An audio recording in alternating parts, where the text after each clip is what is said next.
Good evening, everybody. So, welcome to the Women's chapter of Printing Technologies Forum. This is the Inspire Lead webinar series by women for the women in print. This is our first webinar, and you will wait to see more of this. So I'm Lakshmi Priya, and me and Dr. Kanchana are organizing the series of webinars. I'm here to give the welcome address. On behalf of the Women's Chapter, we welcome the President of PTF, Mr. Kavinkare. It's a pleasure to welcome our Chief Guest of the Day, the Speaker of the Day, Dr. Rajeshwari, alumni of Printing Technology Department at College of Engineering, Gindi, 1992 batch. We also have a number of participants who have come to listen to the speaker. We have students from printing colleges, faculty members from all over, and alumni from various institutions, and of course the printers as well. We welcome you all. So now Mr. Pandala Selvan, the Honorary Secretary of PTF, will brief us about the Women chapter. Over to you, sir.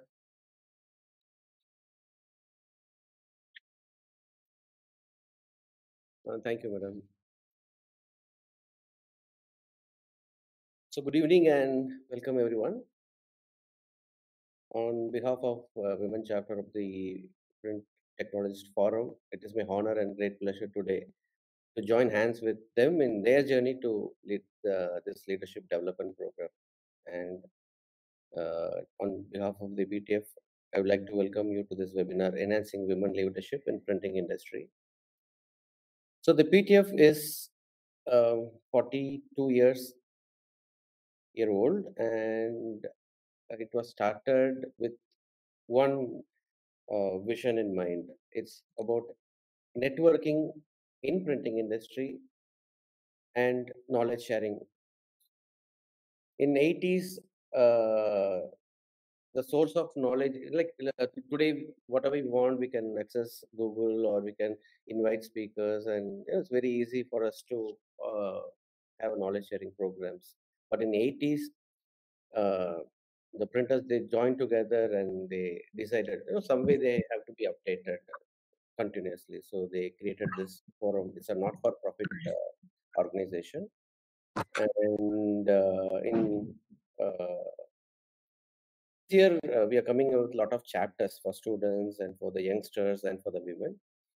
And this women chapter is specifically only for women, so that women's requirement in print industry, what they want to develop themselves is entirely different comparing to students or other youngsters.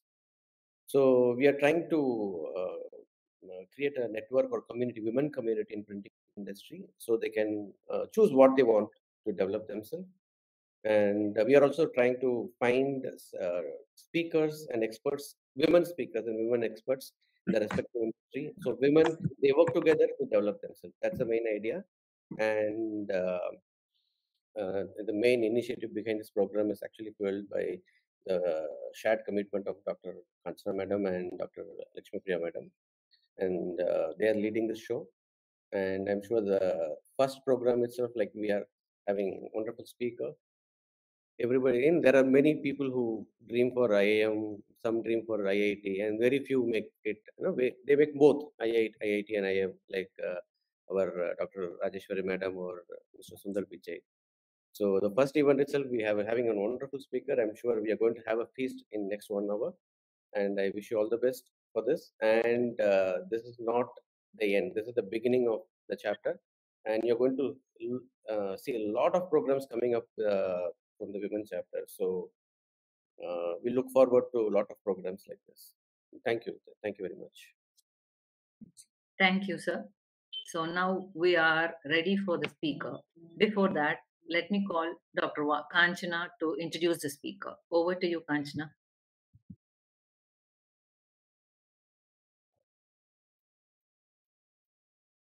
Good evening, all. It's my pleasure to introduce the guest speaker of the day, Dr. K. Rajeshwari. As Dr. Lakshmi Priya ma'am told, she is an alumna of 1992 batch of Department of Printing Technology, CEG. She did PGDM in IIM Ahmedabad and PhD in IIT Madras. She is a consistent academic topper throughout her student life, and she has rich experience of working in corporate India for 15 years. She has worked in several organizations like HUL, Cavinkare, Nippon Paint in different aspects of sales and marketing. Her work experience spans across industries and across various parts of India, adding a rich diversity to her profile. Her last corporate assignment was Vice President, Marketing and Branding at Novatium Solutions Private Limited. Her passion lies in teaching and writing. So she is currently associated with Great Lakes Institute of Management. She is area chair marketing faculty in charge for Center for Women's Leadership. She has also authored few books, and she has many awards to her credits. So over to you, ma'am, to start the session. We are really taking pride in introducing you as a department alumni, and we look forward to your speech. Thank you so much for the warm welcome. It feels good to be back home. That's how I feel. I visit the printing technology department often. Professor Vipinendran has become a good friend over the years. So I always try to keep in touch with what's happening, especially when I'm in Chennai. So this is a great opportunity for me to reconnect. So thanks to the students and to the department for giving me this opportunity. So I'm going to talk about women and leadership in general. I know that the topic says women and enhancing women leadership in printing industry, but I'm not going to be the expert to talk about women and leadership in printing industry. I will give an overview at a general level on what are the challenges for women to become leaders. And I'm sure many of these are relevant to the printing industry. So I'm sure many of us recognize this lady, right? Indra Nooyi. So she was a former global CEO of PepsiCo. And what does she say? She says, if you want to improve the organization, you have to improve yourself. And then the organization gets pulled up with you, right? Excuse me, ma'am. Yes, please. I think you need to share the screen. It went off. Oh, I thought screen sharing is on. I'm so sorry. Why did it go off? Because... One moment. Then it went off when Kanchana was speaking. I thought you would turn it on. Oh, no, I didn't turn it off at all, actually. I don't know why it went off. One second. Let me just share again. Maybe that's the benefit of touch screens or touch.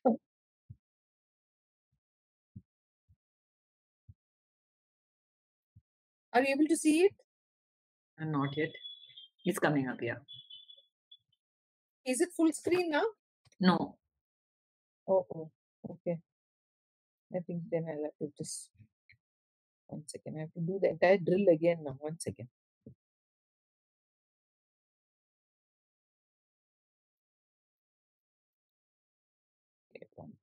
I'll first make it full screen in the PPT.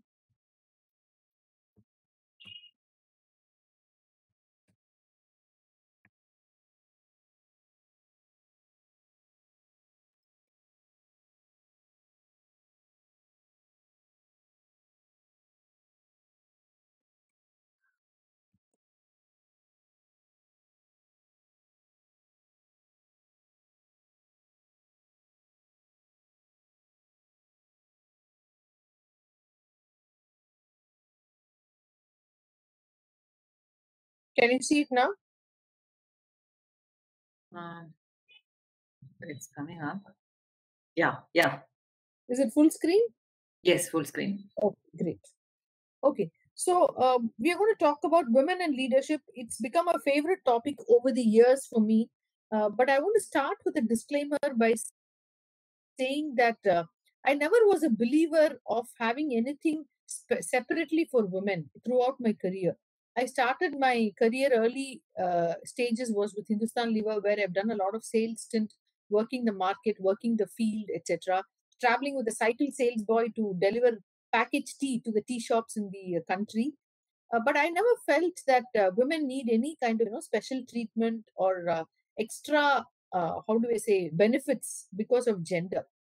But over a period of time, as I became a mother myself and I got married and I had a family to take care, I realized that women have some specific needs. If organizations can take care of those needs, we can perform even better. It's not that we want the bar to be lowered in terms of performance, but we have some needs which need to be customized and the benefits need to be relevantly positioned so we can perform better.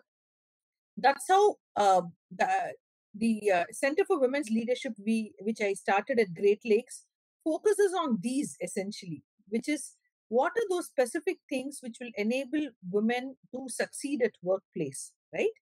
Uh, as you will see through the discussion, it's not that men and women are born differently when you are a fetus in your mother's womb. The brain wiring is pretty much the same. But it is only through the social conditioning of the 20 years that ensues the birth is where we are getting into gendering of work, saying women are good at this, men are good at this. We talk about blue and pink, and we talk about toys and cosmetics. So we start differentiating things, and that becomes a very strong conditioning in our mind. So much so that when we hit 20 and 25, which is the student's age now, we truly begin to believe that there are some things that we cannot do what men can do. This is so unfortunate, right? So we should be able to have the self-belief and break these myths in order to become a leader. So this is Indra Nui. Are you able to see this picture? Yeah, ma'am. Yes. Okay. So I would actually be very happy if someone interjects and asks questions, gives comments, so that I know that I'm getting across and you're able to follow what I'm saying. Okay? Otherwise, just silence will not be useful for me to understand whether my session is going well. Okay, so this is Indra Nui, and she is of course a former global CEO of PepsiCo, and she says that if you want the organization to be improved, you have to first improve yourself. So many of us want to make a change in the organization, in the institution, but the change begins with us first, right? If you want to improve the organization, you first improve yourself. That is what Indra Nui's message is. And this is again former MD ICICI Chanda Kochar. She says that finally it is about leadership, right? There may be a lot of people who are working with you in the team, but the big decisions actually finally gets taken by that single leader. And especially if you are a woman who reaches the top, believe me, by the time you reach the top, you've already crossed so many hurdles, both emotionally as well as mentally and intellectually and physically, that a woman who's a leader, in my opinion, is many times smarter than men who've reached the same level because of the various struggles and barriers that she's overcome in order to be in that position, right?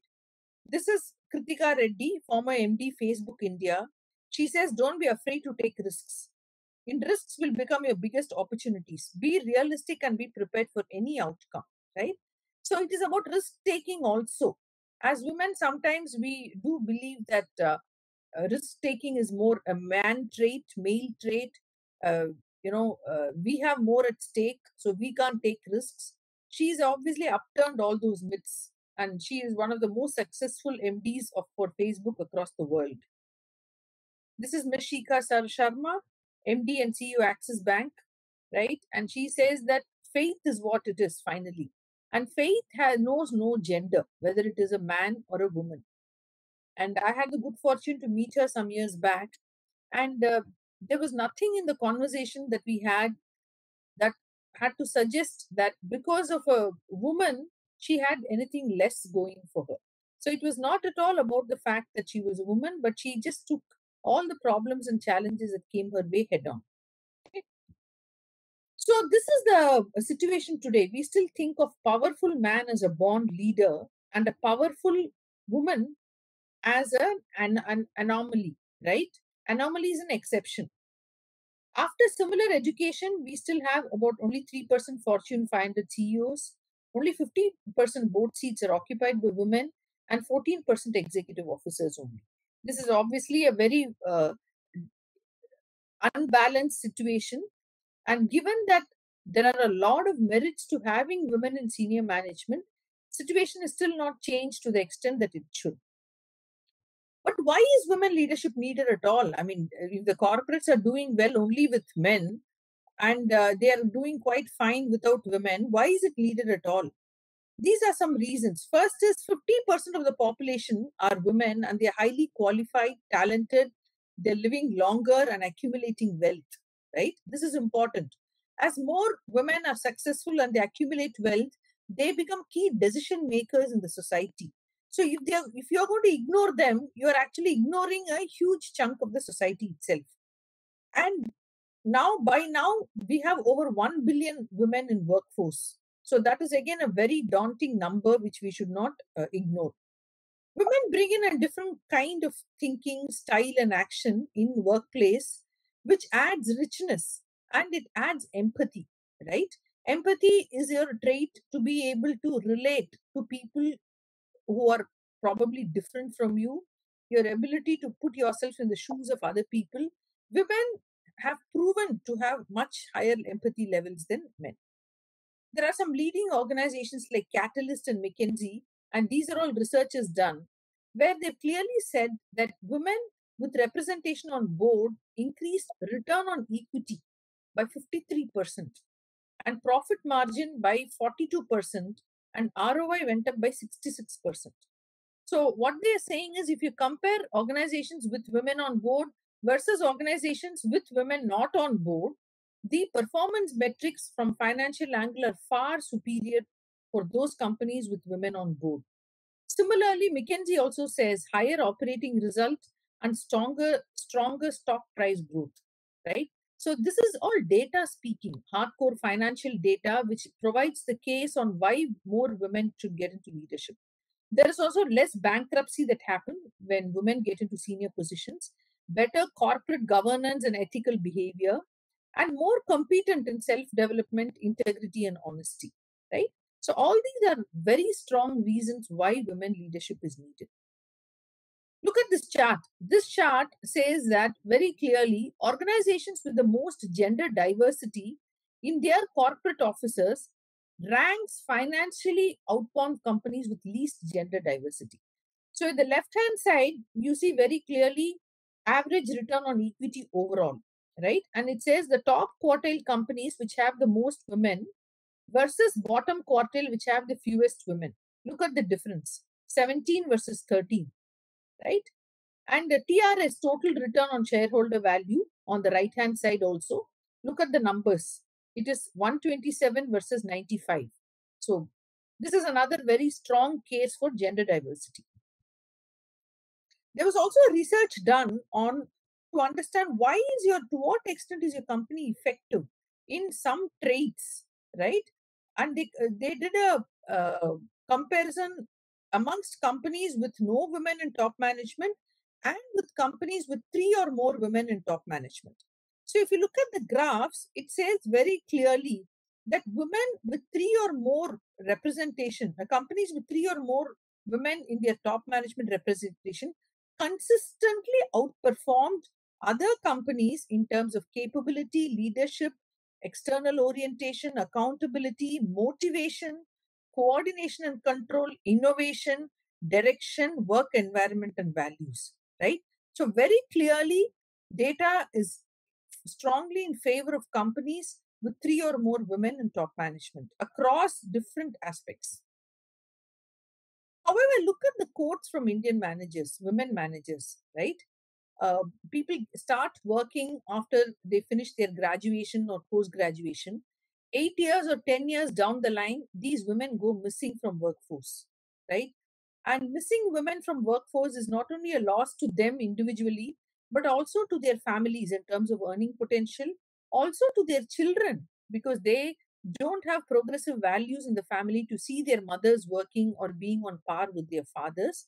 And finally, to a nation's economy, because you're losing out on talented people who can actually improve your economy. And even from an organization point of view, women have spent 8 to 10 years with you and suddenly they quit for a variety of family reasons or personal reasons. They are going to have to go and recruit new women from the market, train them up. So all this is going to cost them quite dearly, right? So quotes from women managers. I'm in Indian culture, so I feel after my parents, my husband really support me as a mentor and a guide. Right now, this is one expectation. One of the critical things that we've seen in research is women who have a supporting spouse have a much better chance of succeeding at workplace. Right, and in the Indian system, the joint family is a great support in order to help women continue with their working careers. But there are also some people who say this. It is expected for the mothers to bring up children, and career oriented women are not looked at favorably by the society. So, when you get married and have children, you're expected to stay at home and bring up children. So, if your child does not turn out great, then it's always blamed on the mother. So, this is very unfortunate, right? A child is a joint responsibility, and I think more and more there has to be enough gender sensitization workshops done for the men folk so that they're able to share the load both at home as well as at the workplace in order to put together gender policies, whether it's a paternity break or whether it is taking those flexible working hours for your women subordinates, allowing them work from home options, etc. Right. So there is a book called Unveiling Women Leadership written by Dr. Payal Kumar, and she touches upon a very interesting aspect. As I mentioned earlier, is the human brain really different for men and women? Okay, so she makes some very interesting observations. First thing she says is human brain is not fixed, but it is alterable through experience and training. So obviously, it is not like what you're born with is what you'll die with. There are so many interventions possible, and you really need to know how to use that. Male versus female babies' brains are equal, but by the time they reach adulthood, the social conditioning alters it. I mentioned this point earlier. There is a lot of gendering that we begin to do, saying that girls have to do this, boys have to do this. So that gets into the deeper psychology, right? And working women also tend to experience a guilt, saying that anyway, men only are the natural providers for the family. They only bring in the money. So why should I also go to work? Even though they're exceptionally talented and immensely talented, they are not willing to stretch themselves.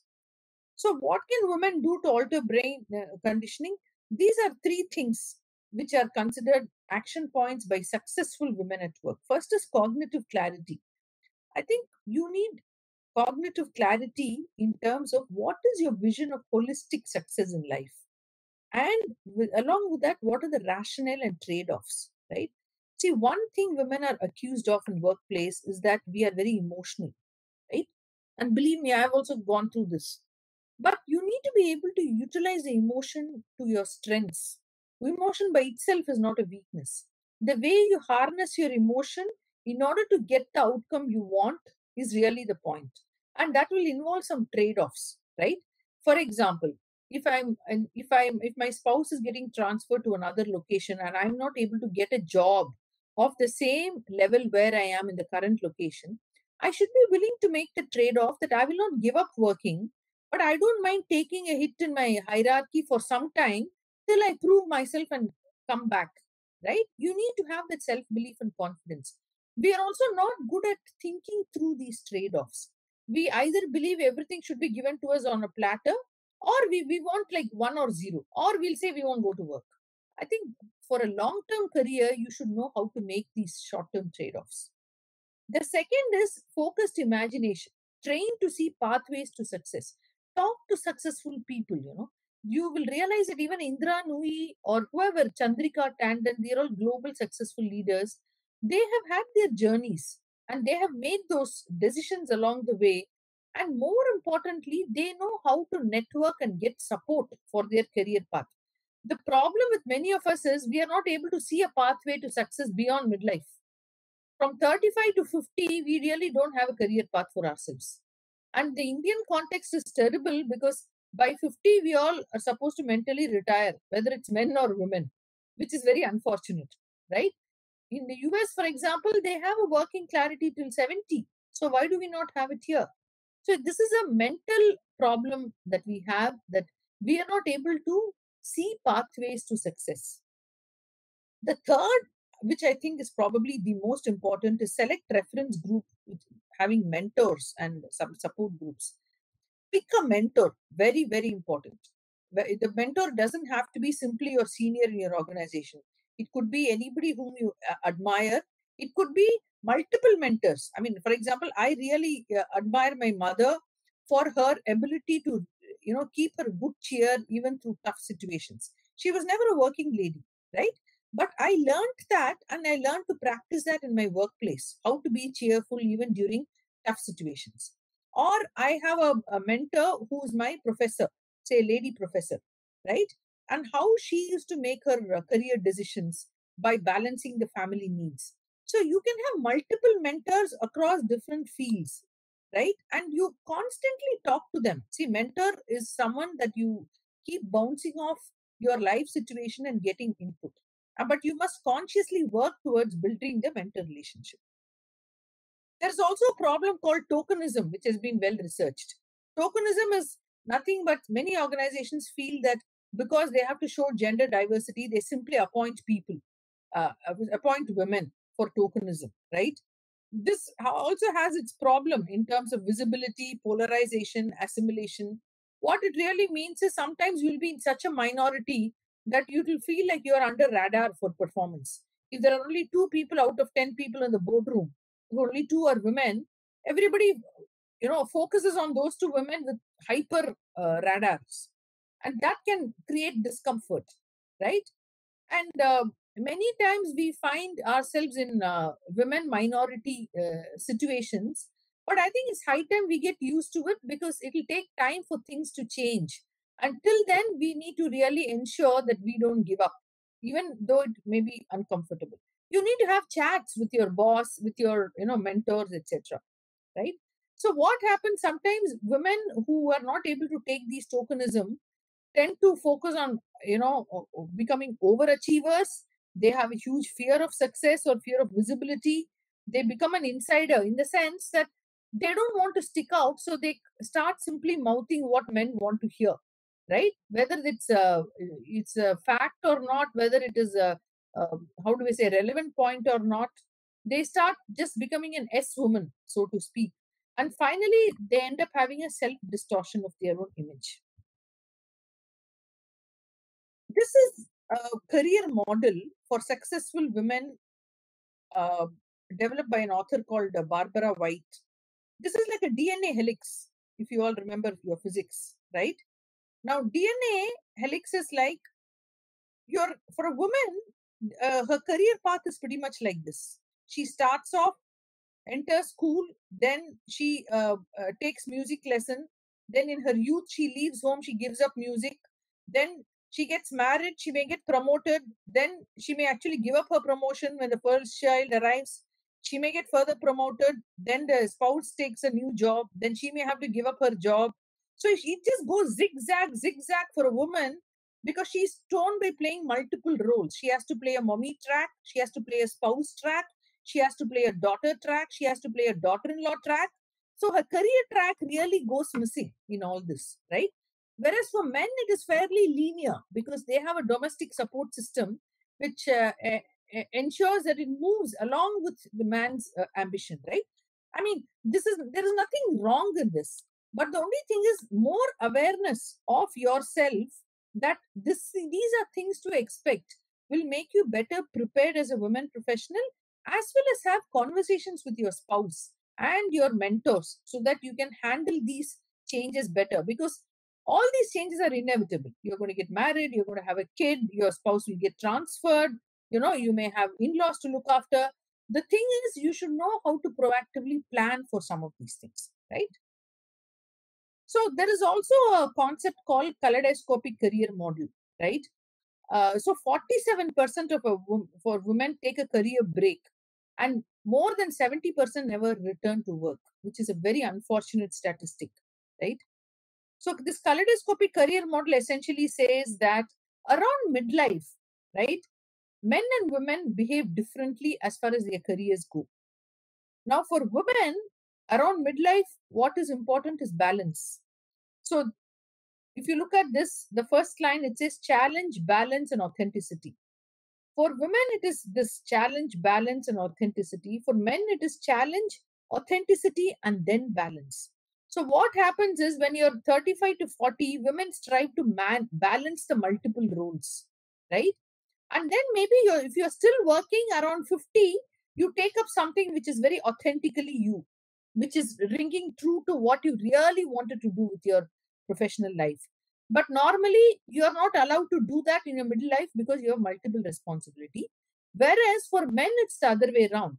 They start off as challenge, but around midlife, as they become stronger in a particular role, they take the most authentic roles which ring true to them. And much later, around 50s, they come back to balance, right? Which is good in a way because one of the spouses is balancing, whereas the other one is really chasing what is authentic to them, right? So you should start looking at at terms like career success, career ownership. All these have to be defined very subjectively by all of you individually. Don't go by others' definition of your career success because they may not understand your idiosyncrasies. They may not understand your unique situation.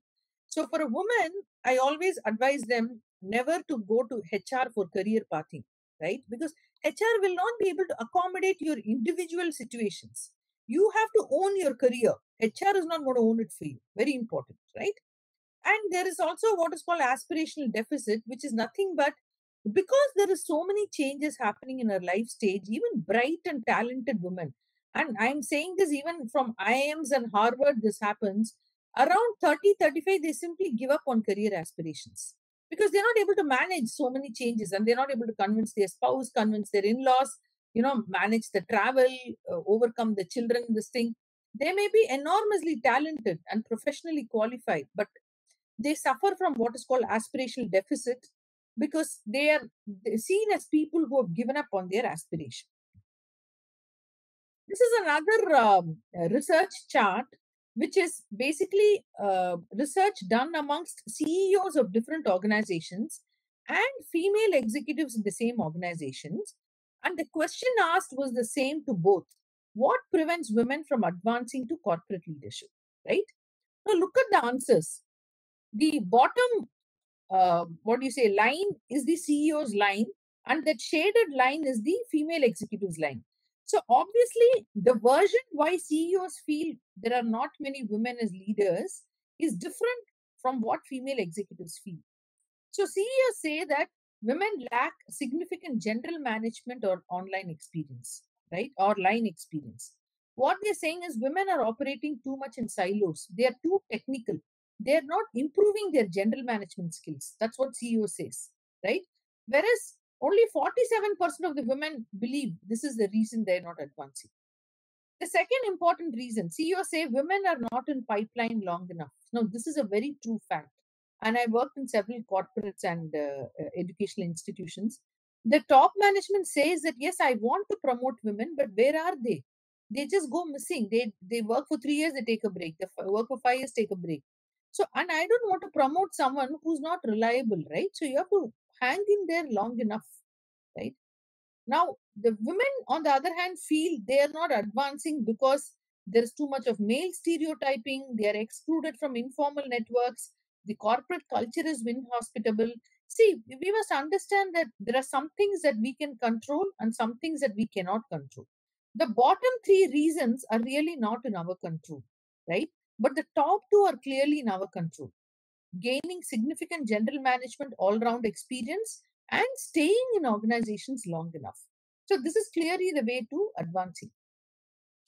Then there's also this question of glass ceiling, right? Glass ceiling, we believe, is what prevents women from rising further.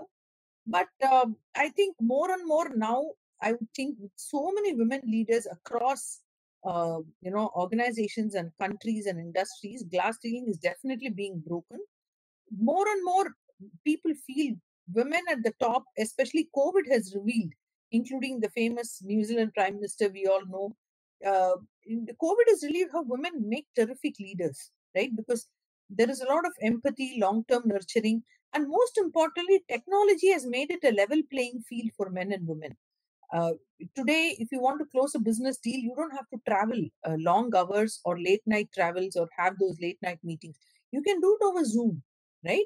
So client interaction, travel, long work hours, all these things actually have gone down a lot. So it is a prime time for women leadership more and more, right? Some others, what successful women do differently. Some other points. One is imagination. We must all set a clear goal for ourselves. When I talk to women today in their 30s and 35s, it's very unfortunate that very few people have a goal. They've not even thought about it, right? I mean, if you don't even know what you want, how will you get there? And then we start playing victims. No, this person didn't support, I didn't get what I wanted. I think those are all excuses, right? Then get a set of mentor networks, like I said. You please reach out, start identifying who will be a mentor network, then take ownership of your careers. So important. HR is not going to run your career for you. You have to run it yourself, right? Then communication rituals. I think there are some very specific situations that women face where we cannot come across as too assertive, because then we are considered very aggressive. So we have to play a balancing act. And we also sometimes come across as very indecisive, because we try to take everybody along with us in our decision making, right? So we have to watch our communication rituals. Then gain business knowledge versus technical know-how. I touched upon this earlier, right? And finally, be adaptable. I think we are far more adaptable than we believe and we think of ourselves. But when the situation presents itself, we should be willing to put that initiative and take that step forward. Okay. The other point I want to talk about is a confidence gap, right? Now, women underestimate their abilities and performance, and this is a big problem, right? If there is a position for promotion being advertised, and if that qualifications, about 70% of the qualification are met, men will apply for the position. But even if 95% of the qualification are met, women will be underconfident to apply. They'll keep thinking, I'm still not fitting in the 5%. So we really have a confidence gap, whether it is, negotiating for a promotion or a raise. So we should get out of this too much of self-deprecating mode, right? And my favorite definition of humility is not where you put down yourself. Humility is where you have a correct estimate of yourself, right? I repeat that. Humility is not simply putting down yourself, but it is have a correct estimate of yourself. So we need to be humble, but we need to know what we deserve, right? So what happens is, when we lack confidence, we end up taking lower risks. We become poor negotiators. Then organizations begin to think, will they make a good external interface? And even your initiative taking suffers and your action suffers, right? So confidence gap is actually a very well researched phenomenon, how women need to get out of that. I want to actually show this leadership aspect, which is different for men and women. As far as people development goes, women apply this much more in organizations. Clarity in expectations and rewards. Again, women are known to apply much more. Role modeling. Women are much more faithful to the role modeling and how much they follow that. Participative decision making. Women definitely do much more of that. Intellectual stimulation, efficient communication, men and women are equal. Individual decision making, control and correction, men apply more. So as you can see, there are so many leadership aspects which we are either equal or better than men, right? So I will end with this slide, which talks about a concept called feminine leadership. And this was coined by Ila Bhatt, who started this organization called SEVA, Self-Employed Women's Association, right? She passed away recently, I think last year. She started this organization and she reached 1 million women through her self-help groups. And she says feminine leadership is really the way to go in this complex VUCA world. VUCA stands for volatility, uncertainty, chaos, and ambiguity, right? Today, the world is so uncertain and ambiguous, and technology is disrupting almost everything. So we need someone who's calm and patient and is able to be collaborative, take the long-term interest of everyone, be inclusive and not divisive, and who takes into account the collective aspirations of people, not individual aspirations of people, and who's open-ended on time, who's not a stickler in the sense that very harsh in terms of timeline objectives. and who promotes peace and collaboration rather than competition. In fact, according to Ila, Mahatma Gandhi is the greatest practitioner of feminine leadership through his non-violent and simple approach, right? So I want to end by saying that women need to know their strengths and work on their strengths continuously to achieve what they want. We don't need to ape men. We have enough strengths in ourselves. We just need to modify some of the shortcomings which is stopping us from getting to the leadership positions. That's all I had to say. Thank you so much. I can take any questions if you want. Thank you, ma'am. That was wonderful. There were so many examples that you had quoted and lot of literature. Being a teacher, I am really overwhelmed. Thank you very much, ma'am. Thank you so much. Students, very informative. Participants, do you have any questions? Please raise your hands and we can unmute you. Yeah. Can you see me now? Yeah, you're visible. Yeah, thank you.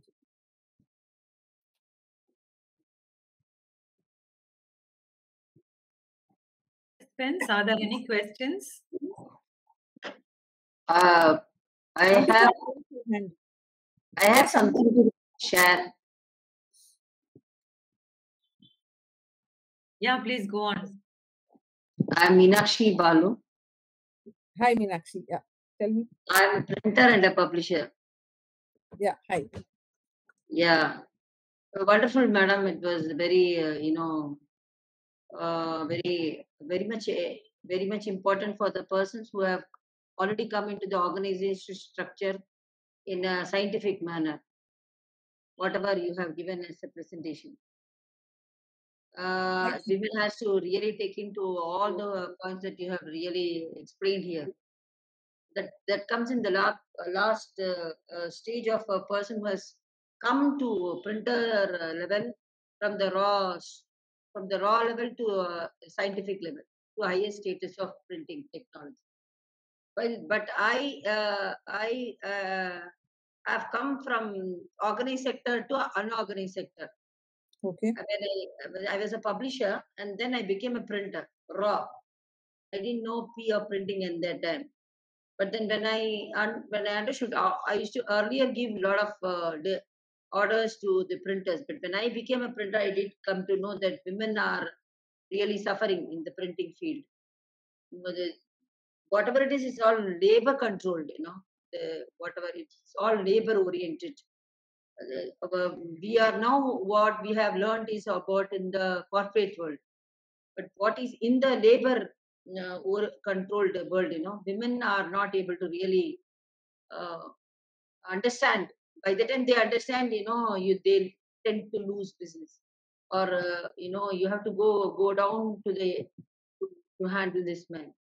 So much of education is essential, and we have to really bring in all the women who are into the printers field, educate them, because you, as you said, that I really love that tokenism, that slide, very good, excellent, like, as we allow the men to decide, we allow the if whatever you have told, nothing is women are technically sound, and they are good at general management, and sometimes they are really poor at decision. Everything is 100% correct, but this is more of an corporate style which we are learning, which I am also already there. But when I became labor oriented person, I couldn't manage men at all, because they are unbeatable. They don't care for women, is what I have learned. I do not know how far we can really. I wish to have a set of women printers together. Voice out. For an example, I would like to say an example now. Supposing the machine goes, there is a problem in the machine. Then I go and call a technician or electrical person, electronic person. All of them have to come. So one mechanic has to come, An electrician has to come. Electronic vishayangal that also has to come into place. And everybody charges so much, like, and they believe, even we say, why don't you reduce a bit now? What, madam, you don't know anything. That's how they handle. And labor oriented is very tough, madam. So Thank you, ma'am. Thank you. Is there any question that you want to ask? I have told, I said I just want to share it. I'm sorry if I am boring you people, or No, I'm no, really expressing the, No, no, the it's not pain and about that. agony I have faced during the. I was looking, really, enthusiastically seeing this first time coming. Padal Selvan has rightly done. We all should join together, ma'am. There are no questions, madam, because whatever she has given is correct. But this is more on a corporate side. I request more of printers to express their difficulties. How you can advise and alert the government or the institutions, and speak about, be a part to protect the women in the printing industry. Yeah, thank you, ma'am. I think I'm not very well versed with the situation in the printing industry as of date, but I'm sure many of what you're saying is very true. And I request the organizing authorities to arrange for a speaker from on the ground in the printing industry. Big thanks, madam. Really, thank you so much.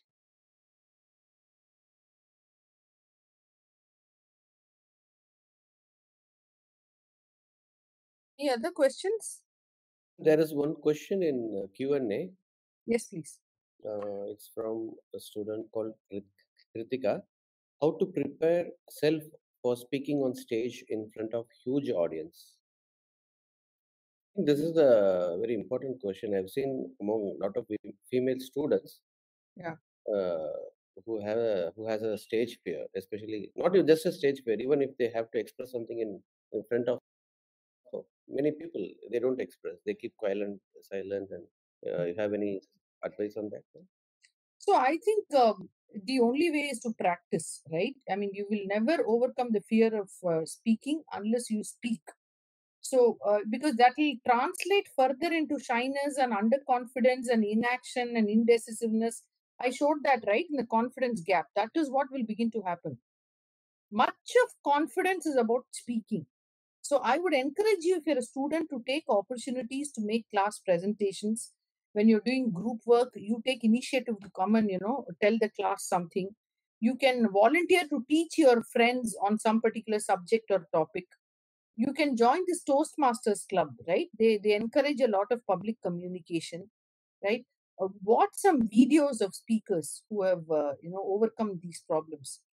So you have to do it finally. That's all I have to say. I mean, unless you do it, you will not overcome it.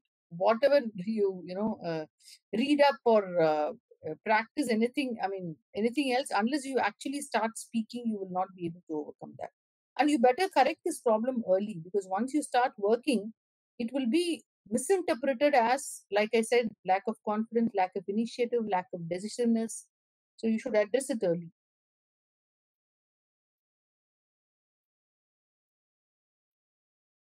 Correct, ma'am. In public speaking is as good as the learning a language. By reading and listening, you can't start speaking. You have to get down, pull up your sleeves and start speaking. Then only you will learn the language. Yes, correct. You're right. And you don't be scared to make mistakes. See, the problem is we all want to be perfect from day one, right? Everybody struggles. And you should look at failure as a part of success. Failure is not different from success. Unless you fail, you will not succeed. So you have to fail to succeed. So look at it as a continuum. Correct.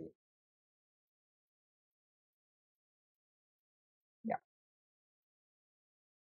Any other questions? Ma'am, can we get connected to you on a later date? Yeah, sure. You can definitely get my coordinates from the organizers, and or you can send me a LinkedIn request and we can get connected. I see one more hand here up. Who's this? Sudha. Is it Sudha here? I thought hand is raised, or maybe it was earlier. Now she can speak, ma'am. Yeah.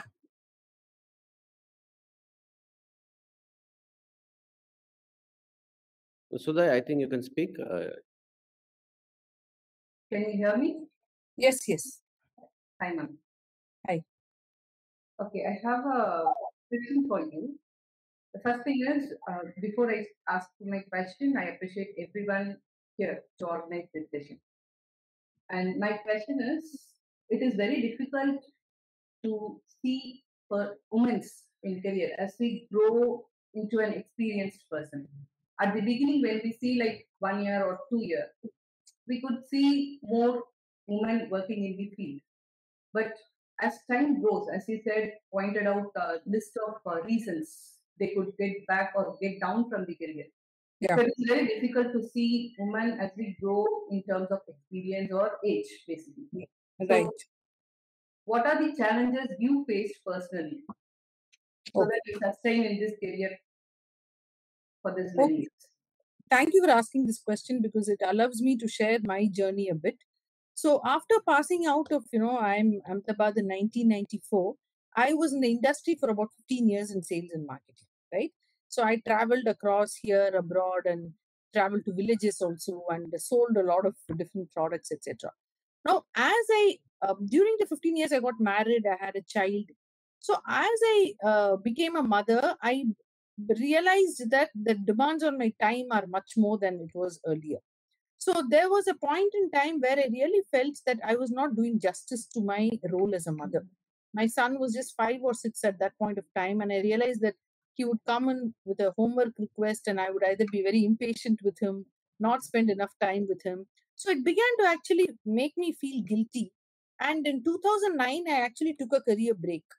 So I took a break from corporate career because I had, reached a senior position in sales and marketing, and it was not possible for me to keep telling the company that I cannot attend this meeting or I cannot travel, etc., because it was a senior position. So I decided that let me take a break and spend time with my son, and then maybe I can get back to work. So then what I did was, I in fact ended up publishing a book by Macmillan called My Life, My Choice, that actually talks about people who shift careers between corporate and other, genres. In 2010, I enrolled myself for a PhD at IIT Madras because I realized that 15 years of working, I didn't want to waste my experience, and I wanted something which would be flexible, which will still allow me to share what I knew, but not very demanding on my time. That's when I took a backseat and applied for PhD, and I was at IIT Madras for 5 years. During that time, I did a lot of visiting faculty assignments across IIMs in the country. At the end of 5 years, I again had to take up a full-time job because in the sense that my son had grown up by then. He was in the ninth standard. So I thought that I can take up a full-time job since I had support systems. My in-laws were there. Then my parents were with me. I had a live-in maid. So I took up a job with XLRA for a couple of years. And again, what happened was my father passed away. My mother had Parkinson's. So I left XLRA and I came back to Chennai to Great Lakes. Now I'm with Great Lakes for the last 6.5 years. So my journey has been always putting family first, but not giving up on my career. If there is one message I want to give, that's what I want to give. It does not matter, which organization, which role, etc., but just hang in there. There will be a point in time where things will work your way, right? So today I feel quite satisfied when I look back that I did a reasonably good corporate stint. I'm also an academic now, but I didn't give up at any point of time, which meant that obviously I may have some small regret that, okay, I wish I'd continued in XLRA, but I came back for a good reason. I had to take care of my mother and my son had to get into college. Now my son has also gone to college. I can focus full-fledged in my career. So just hanging in there gives you a lot of confidence, because you know that you're fighting battles which are known only to you, and that makes you a very strong person internally. It may not show up externally, but it makes you a very strong person internally, and you become very adaptable. It makes you a fantastic leader, actually, because your empathy grows, right? So I would advise women to continue to work. You don't go for only the big and the best always. There will be times that you have to make trade-offs. It may look like not the best position for you given your qualification and experience, but that's okay because you are playing multiple roles. Remember that. Remember to be kind on yourself, but just hang in there. There will be a point in time where you will get your due, right? Have belief. That's what I would say. Thank you, ma'am. The second thing I had is, you mentioned that if we could find a mentor in any field, it would be. Yeah. But I would still prefer, since we are in printing field, if we could find a mentor in print field and probably to guide the youngsters. I see many students are attending this webinar. So the challenges you have faced, or the challenges working women are facing, the same situations come up for the youngsters also when they get married, when they become a mother. So how is it possible to build a network where the students can find a mentor in the system itself? Like, this is not a personal question to you, ma'am, but in general, even to the organizers. Yeah, sure. See, today building a network has become far easier. There's so many online communities and chat groups, etc. And there are so many of these organizations like MMA, CAA, TIE, the Unders Entrepreneurship, even your Society of Printing Forum. There are just so many WhatsApp groups and networks that you just decide that you will be continuously in touch with 2 or 3 groups, and you visit these or attend these meetings, you will find a mentor. There is no way you will not find a mentor. In fact, during my times, it was much more difficult because it was not a online world. It was not a technology-driven world. But today, I feel it is much more easier to get in touch with mentors. And don't think that mentor is a super specialist who's like a superwoman who will guide you in everything in life. No. Mentor can be multiple, and they will advise you on different aspects of your life. I mean, I have an old aunt who I consider my mentor after my mother passed away. She's some 78-year-old lady, but she's seen so many trials in her life that when I have some important decision to make, I still talk to her and I consider her my personal mentor, right?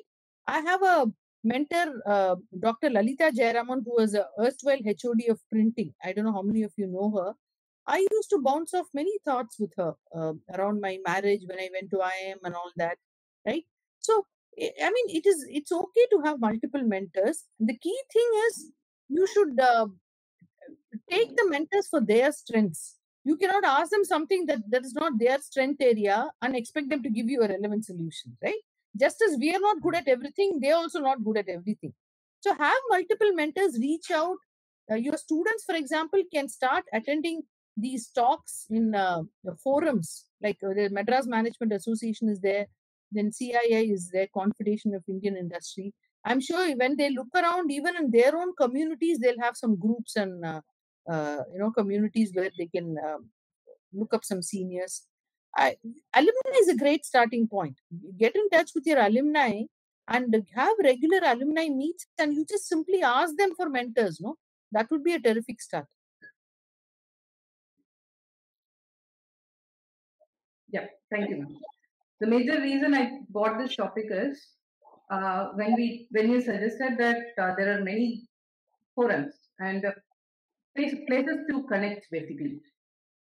But the key issue I want to highlight here is, as we grow up, probably during the phase when there is a stage that you have to step down from your career, many of the women lose touch or contact with these networks. Yes, I agree with That's you the totally. greatest.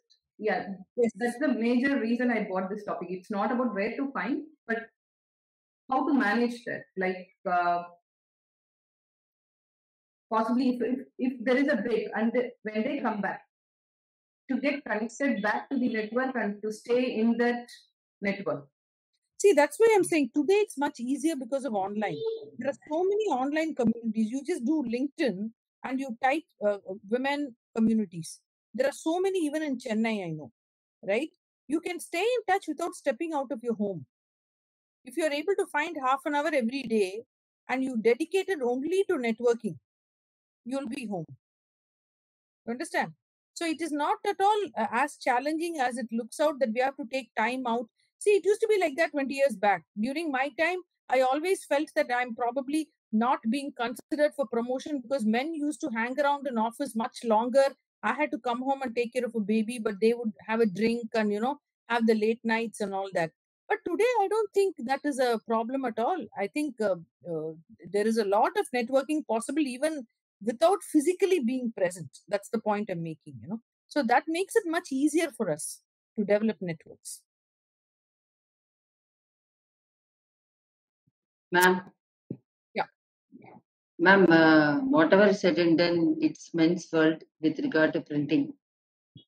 But if there is a forum for women also, if you can initiate, we'll all come and join this because it's very essential.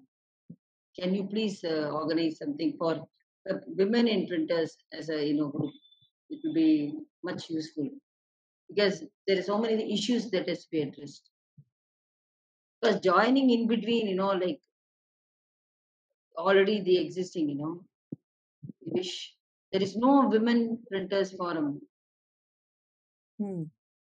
I think the organizers can take a note of this really and take it forward is what I would think. You have some faculty members here. They would be able to do a better job because I'm out of the printing industry for so many decades now that I don't know whether I'll be able to do justice, honestly. I can be a overall women whatever support system. But can be the chairman or something like that, ma'am. And then no, but no, I think it's better that the guiding force. You are told the printing be the industry, mentor. Yeah. We really need support. So if you look at it deeply, there may be some issues related in the printing industry for which you need specific solutions, which I may not be able to really give. I can give you more an approach or a guidance or some consulting on how to go about certain things. But the printing industry specific issues, it's better you get a person from the industry itself, is what I think.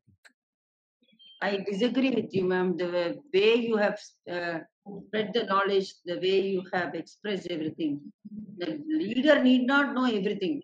The leader can understand who is the Jambavan, who is everything, and steer it. And this is the humble request to you. No, I'm very humbled by this request, but I'll leave it to the authorities to take this forward, okay? Because I'm not in a position. If I may add a point here, like this Print Forum's Women's chapter is a good start to bring up all the women's together in print industry. So I think the organizers have planned further webinar sessions. So in continuation of this or the outcome of these webinars could be a women's forum for print industry. That's very good. Great. That could be a possible outcome of this series of webinars.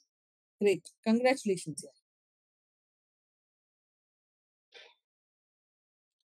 Looking forward. Yeah. I see one hand raised here. Who's that, or that person is asked?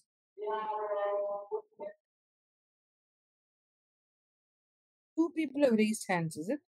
Is there any more questions? Ma'am, this is Ambika. Yes. Yeah, ma'am. Like I don't have any questions as of now, but I would like to share something with you. Yes, please. Yeah, ma'am. Before that, I would. My mentor is here, Dr. Lakshmi Priya, ma'am. Like I was working under Lakshmi Priya, ma'am, for nearly half a decade, I guess.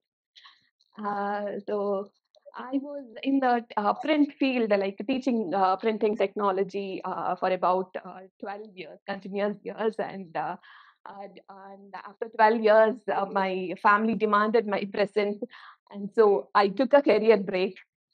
And later on, after 5 years, I again started back my career.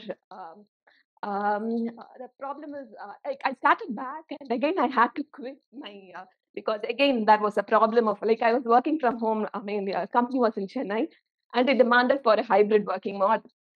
So, and the point is like again my mother took ill, and I had to leave that off too. So now I get another opportunity to take my career back. So I was totally in confusion. Should I take up, or something is going to hinder me again and put me back? But after hearing this lecture, like I found that like this is really, it has been organized for me. I just took like putting everything off. I thought like I should move forward. and take up that opportunity. So this is what I Great. wanted I'm to so say. happy. See, I'm telling you, Yeah, we ma'am. never know how life works out later, All we need to do is to keep doing the right thing. That's all. Don't worry too much about how it will work out later because we juggle so many roles that we cannot control the outcome of everything. Yeah, ma'am. Yeah, ma'am. Like many times, like when I feel down, like I used to wonder, like how ma'am, like Lakshmi Priya ma'am working, and then I get inspired and I will start to something out of it. So it's great. I mean, working with people like you and ma'am. So you people are really inspiring for like, people like us. Thank you, ma'am. Thank you. Thank you so much.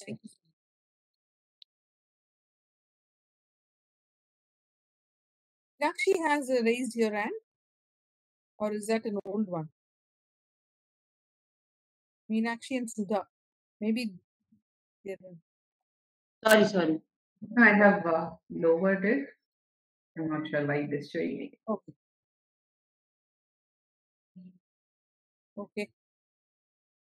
So, if there are no more questions, can I call upon Khan to give the vote of thanks?